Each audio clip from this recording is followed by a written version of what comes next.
Dans cette vidéo, je vais répondre en bref au nom de la Ligue de défense nord-africaine à M. Macron.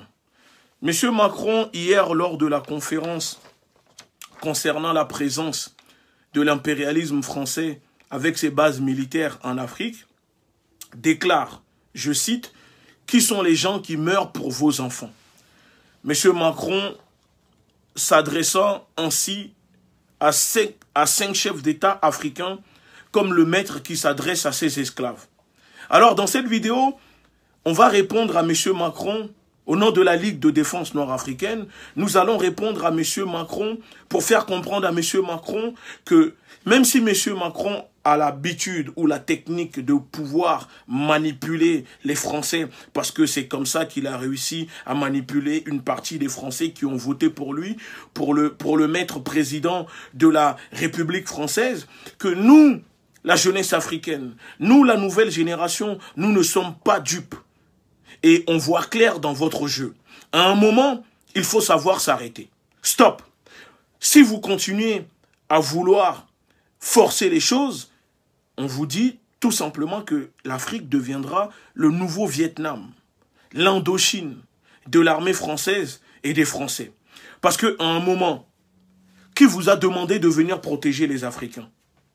Vous êtes en Afrique pour protéger les Africains ou vous êtes en Afrique pour piller les ressources, l'or, l'uranium, le diamant des Africains? Qui a donné l'autorisation à la France et à ses militaires de venir protéger les Africains? Les chefs d'État, ces sous-préfets, ces valets de la France, qui n'ont même pas un mot à dire, qui sont tenus par leur slip français, par la France. Vous le savez tous que ces présidents n'ont pas de légitimité en Afrique sur la population. Et si au fond de vous, vous êtes là pour protéger la population, M. Macron, il vous suffit dans ce cas de demander à ces sous-préfets d'organiser des référendums pour que les Africains puissent s'exprimer, voter et donner leur avis sur la présence ou pas, s'ils veulent ou pas, de ces bases militaires en Afrique.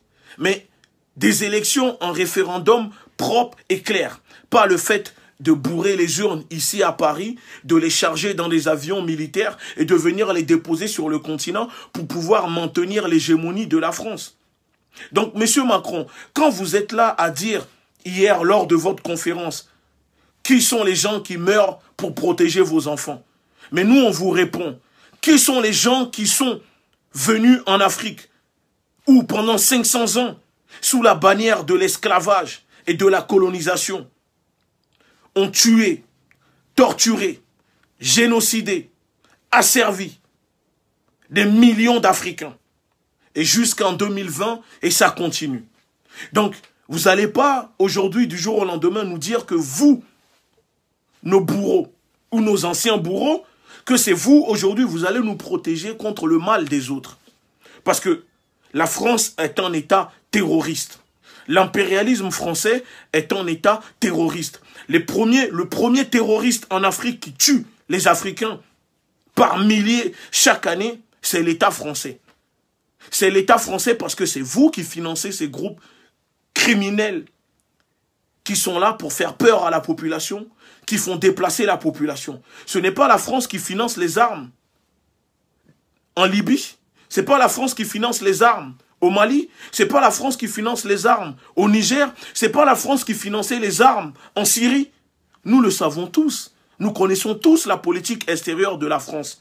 Donc, à un moment, arrêtez de prendre la population africaine pour des imbéciles.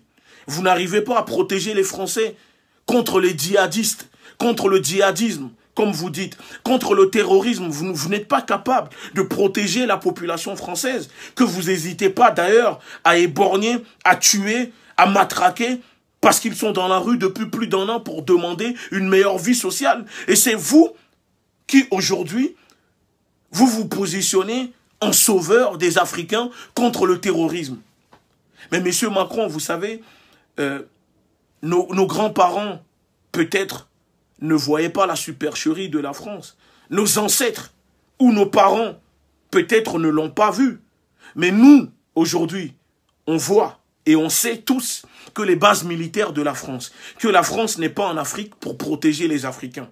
La France est en Afrique tout simplement pour piller, pour voler, pour génocider et créer des guerres. L'objectif de la France, c'est la balkanisation de l'Afrique. C'est de balkaniser l'Afrique pour pouvoir, encore une fois, maintenir l'hégémonie de la France en Afrique. Et il est temps de partir. Et si vous ne partez pas, si vous refusez de partir, la France deviendra le nouveau Vietnam, l'Indochine. Pour vous, l'armée française, pour vous, l'État français. Et vous serez responsable de ce qui se passera. Parce que nos grands-parents, nos ancêtres l'ont subi, l'ont vécu.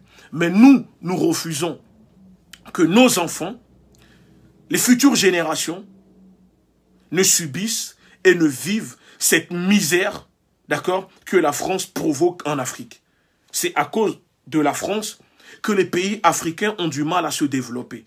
Vous le savez très bien. Et quand il y a des présidents qui osent pouvoir se lever contre cela, la France n'hésite pas à les tuer, à les assassiner ou à les déporter à la CPI. Ces présidents, ces sous-préfets qui vous servent de présidents, nous savons tous que ce ne sont pas eux les problèmes. C'est pour ça que nous, à la Ligue de défense noire africaine, nous disons aux Africains, ce ne sont pas nos présidents les problèmes. Le problème, c'est le système, c'est l'impérialisme français. Et la diaspora, nous sommes au cœur de ce système. Donc nous avons les moyens, le pouvoir de changer les choses, de changer le destin de l'Afrique, pour que nos enfants ne subissent plus cette domination que nous impose la France, l'impérialisme français depuis des siècles. Et pour cela, et c'est pour ça que c'est nécessaire que la diaspora, ici, en France, doit prendre le pouvoir, politiquement parlant, économiquement parlant. C'est depuis la France qu'on pourra faire basculer la politique extérieure de la France. Parce que partout où les Noirs, où les Africains se trouvent, on doit se battre. Celui qui ne se bat pas accepte de subir. Vaut mieux donner une image de peur, imposer la crainte, que être dans la pitié, en s'apitoyant sur son sort, en demandant à nos bourreaux qui nous maltraitent, qui sont responsables de nos souffrances, de venir nous sauver.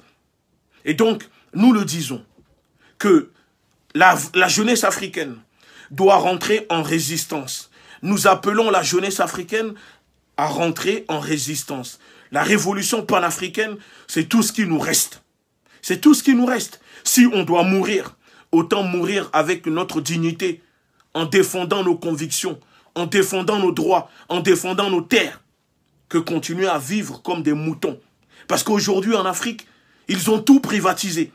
L'eau, l'air que nous respirons, l'éducation, la santé, tout a été privatisé pour les Français, pour les multinationales occidentaux.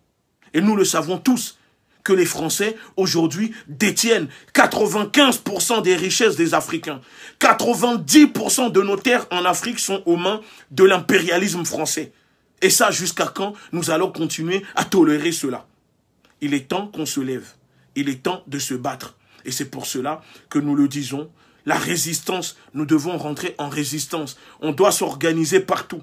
Hors de question que la France garde ses bases militaires, ses assassins, ses mercenaires sur le sol africain. Nous refusons cela. Et la Ligue de défense noire africaine, nous appelons les panafricains, les mouvements panafricains, les militants, les activistes à se battre, à dénoncer, à faire des actions pour que la France comprenne. La France doit comprendre que ces présidents ne sont pas légitimes et ce ne sont pas ces présidents qui décident si oui ou non la France doit rester en Afrique. Merci beaucoup. À très bientôt.